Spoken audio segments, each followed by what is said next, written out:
పట్టుకో అక్కడ చెప్తాను.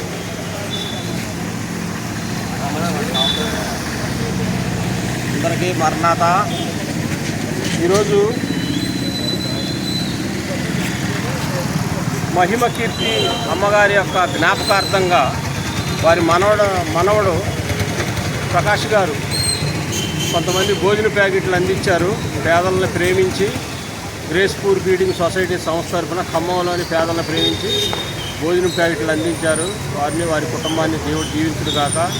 మహిమకీర్తి అమ్మగారి యొక్క ఆత్మ శాంతించాలని కోరుకుంటూ ఈ యొక్క కార్యక్రమాన్ని ప్రారంభిస్తాం.